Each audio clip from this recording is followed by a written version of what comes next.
Dr. Salazar. Está longe disso. Está longe desse raffinement no exercício do poder. Acho que o Dr. Cavaco Silva seria um ministro num governo europeu, num governo de um país europeu, no governo da Bélgica, podia ter sido ministro. E como é que se explicam, então, tantas governo da Holanda, maiorias tão absolutas? Porque acho que ele é muito parecido com os portugueses. E percebeu isso muito bem. Ele percebeu que é muito parecido com os portugueses. Ele é, para os portugueses que foram de esquerda, é o melhor passaporte para deixarem de ser. É por isso que tanto intelectual de esquerda vai bater à porta do Dr. Cavaco. É porque eles não precisam dizer que são de direita, quando para lá vão. Portanto, o Dr. Cavaco Silva é capacíssimo de levar os ex-comunistas a votarem nele, ex-socialistas a votarem nele. O Dr. Cavaco Silva deve ter qualquer coisa que eu estimo em 1 milhão de votos de esquerda. A direita portuguesa tem uma tradição autoritária e tem uma resignação carismática. E o Dr. Cavaco Silva oferece-lhe essas duas coisas. Não lhe oferece políticas de direita. Não lhe oferece pessoas de direita. Mas oferece-lhes uma autoridade e um carisma que, em princípio, deixam tranquila. A direita dorme tranquila com ele. Eu acho que quando a direita começar a pagar mais impostos, vai perceber quem ele é. E então, o que é que o Dr. Cavaco Silva tem para oferecer à esquerda que o torne tão sedutor, para além dessa capacidade de transformar o mundo e desse Pensões. Pensões e autoestrada. O independente incomoda muita gente. E ao que parece, as pessoas acham muito difícil falar com o independente porque veem alteradas as declarações ou pelo menos interpretadas de maneira diferente do que aquela em que tinham descontextualizadas as suas declarações.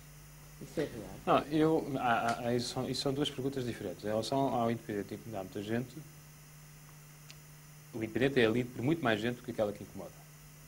E isso, para mim, é muito importante. E se incomoda algumas pessoas, então eu acho que cumpre bem a sua função, porque eu não entendo os jornais como produtos cívico-pedagógicos, no sentido suarista da palavra. Eu acho que os jornais são fenómenos, são espelhos da sociedade e são detectores de fenómenos. Não têm que ensinar nada a ninguém, têm que descobrir coisas. E é isso que eu tento fazer no Independente. Agora, em relação à queixa, que normalmente tem que ver com as pessoas que vivem incomodadas com o Independente. Há queixa de que o Independente interpreta as declarações que as pessoas fazem. Eu acho-a, por um lado, legítima e, por outro lado, errada. É um facto que nós reproduzimos, isto é uma coisa importante, literalmente o que as pessoas dizem, mas é um facto que muitas vezes interpretamos o que as pessoas dizem. E eu dou-lhe um exemplo. Os políticos mas onde é que começa falam... uma coisa e acaba outra? A obediência à verdade está na reprodução integral do que as pessoas dizem. A interpretação, eu acho que é um suplemento de verdade e que é importante. E digo-lhe porquê. Os políticos têm um código hipócrita. E vou-lhe dar um exemplo. Se o engenheiro António Guterres disser no Independente: eu adoro o Dr. Jorge Sampaio, nada me move contra ele, está obviamente a mentir. E se o Dr. Jorge Sampaio disser no Independente: nada me move contra o Dr. António Guterres, eu adoro o Dr. António Guterres, está obviamente a mentir. Portanto, eu reproduzo o que ele diz, mas reproduzo com uma certa graça. Porque, evidentemente, isto não é verdade e nós sabemos que não é verdade. E, portanto, é preciso descodificar aquilo que os políticos dizem. Não seria mais... O que os políticos dizem sem descodificação é o que lhe mostra a televisão. Você acha-se informada pelo que lhe diz o telejornal. Aí está um caso absoluto de comportamento acrítico perante o que os políticos dizem. E por que não fazer essa pergunta exatamente aos políticos? Sim, mas faz. E ele diz que ideia. Ou perguntar ao que ideia? E eles respondem que ideia. Fraternal. Exatamente. E eles responder-lhe que ideia. Nós amamos-nos de beijo na boca. Será e a gente sabe que não é verdade e a gente sabe que a política não é assim. E a gente sabe pode-se, e nós costumamos fazer isso. Agora, o que eu não prescindo num jornal é da inteligência das coisas, percebe? Não prescindo da realidade das coisas, por um lado, e não prescindo da inteligência sobre as coisas, por outro lado. Para mim, não há notícias nem de esquerda nem de direita. Há notícias boas ou más. Claro. E as notícias são a minha profissão. A política pode ser a minha devoção, mas as notícias são a minha profissão. As notícias são boas ou más. Incomodem quem incomodarem. Sejam justas ou injustas para quem forem. Elas vão sair no jornal. O jornalismo tem custado amigos? Tem. Criou alguns e tem-me custado amigos. Tem. E isso é uma coisa que eu vejo com pena, devo dizer. E com alguma dúvida sobre. Apesar de si, como é que isso é? Porque eu acho que eu sou muito consciencioso do meu dever, percebem, enquanto profissional. E, portanto, houve certamente amigos meus que não gostariam que eu fizesse certas coisas, que prefeririam que eu tivesse calado outras coisas. Mas eu, nessa matéria, sou muito independente e tento ser muito profissional. Eu não deixo, em princípio, que os meus sentimentos afetem a produção noticiosa do jornal. Mas a amizade... A amizade é uma coisa essencial na vida. Mas eu não perdi todos os amigos, longe disso. Sim. Longe disso. E tenho muito bons amigos. E os amigos sacrificam-se uma notícia? Se a notícia for relevante e verdadeira, é possível que algum amigo possa ficar para trás. Já ser católico. Sou. Mau católico, mas sou. O que é isso, ser mau católico? Sou um católico pecador.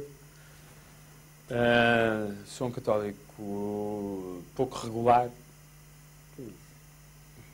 Sou um católico com alguma preguiça nas obrigações, se quiser. Mas, essencialmente, para mim, o catolicismo é uma formação. É uma formação e uma educação. E essa eu nunca a perderei, mesmo que a quisesse perder, e não quero. Porque eu acho que o catolicismo dá às pessoas uma ideia que é muito importante. Que é a ideia de bem e de mal. E eu acho que entre o bem e o mal estão as pessoas. A meio caminho. Mas a tendência moderna é para as pessoas acharem que, como estão a meio caminho do bem e do mal, e praticam até muitas vezes o mal mais do que o bem, que como estão nessa situação, então não há bem nem mal. E eu acho que, mesmo que seja para não cumprir, mesmo que seja para infringir, é importante ter a consciência de que o bem e o mal, os conceitos de bem e mal existem. Porque eu acho que as pessoas são melhores quando têm essa consciência do que quando não têm essa consciência. E isso para mim é importante. Mas as suas relações com a política da Igreja, por assim dizer, não são exatamente pacíficas. Não. Eu lembro de um artigo que vocês escreveram na tarde. Mas eu não sou um jornalista católico. Eu não faço um exercício religioso da minha profissão. Defendendo o aborto, não, eu não defendo o aborto. Eu não defendi o aborto. E acho que o aborto ninguém defende, aliás. Eu disse que não me sentia capaz, se estivesse no Estado, de julgar o comportamento das pessoas do ponto de vista penal. E, portanto, defendi um certo grau de despenalização do aborto. Exatamente. Mas, ouça, eu não sou, e isso é preciso que se distinga, eu sou um homem educado catolicamente, que me orgulho disso, mas eu não sou um jornalista católico. Percebe? Sou um jornalista. E, portanto, até posso publicar notícias que são mais ou menos simpáticas para a Igreja. Enquanto instituição terrena e de poder. E acha que é a Igreja Católica que distingue o bem do mal? Não, então. É uma certa ideia de Deus e uma certa ideia de catolicismo. Não é a Igreja enquanto instituição terrena. A Igreja enquanto instituição terrena dá-nos contributos para isso, sobre os quais eu às vezes duvido, sobre outros quais, em relação aos quais eu posso até ter raivas, e outros que aceito. Mas é uma certa ideia, de um mundo feito por Deus, criado por Deus, e uma certa educação para a virtude, se você quiser. E uma certa educação para a virtude, que eu acho que é importante. Não é o que vem, não me estou a referir ao que vem nas encíclicas. Você não se confessa? Já me confessei durante muitos anos, e há cerca de um ano e meio que não me confesso, mas durante muitos anos confessei. E não vejo nisso, eu acho que eu não percebo porque é que as pessoas veem na confissão uma coisa odienta. Qual era o líder que gostava de ter na direita? Se eu tivesse uma resposta para isso, tinha resolvido o problema da direita em Portugal. Agora, como o problema da direita em Portugal subsiste há 17 anos, não está resolvido esse problema. Eu já conheço uma data de líderes que eu não quero na direita, porque a direita é um cemitério em Portugal. A direita política é um cemitério. Mas há de se descobrir um dia um líder que não seja parecido com todos os chefes de direita que houve em Portugal, chefes centristas de direita que houve em Portugal, e que também não seja igual ao Dr. Cavaco. Isso é quase... Não é. Não é. Quem é que lhe dizia assim há 7 anos que o Dr. Cavaco ia ser o que foi? Quem é que lhe dizia assim há 15 anos que o General Lianos ia ser o que foi? No Dr. Cavaco acreditava a mulher.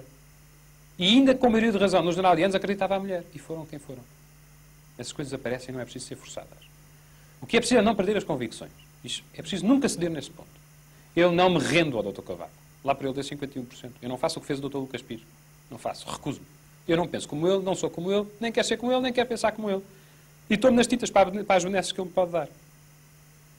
Portanto, não me rendo, nem desisto.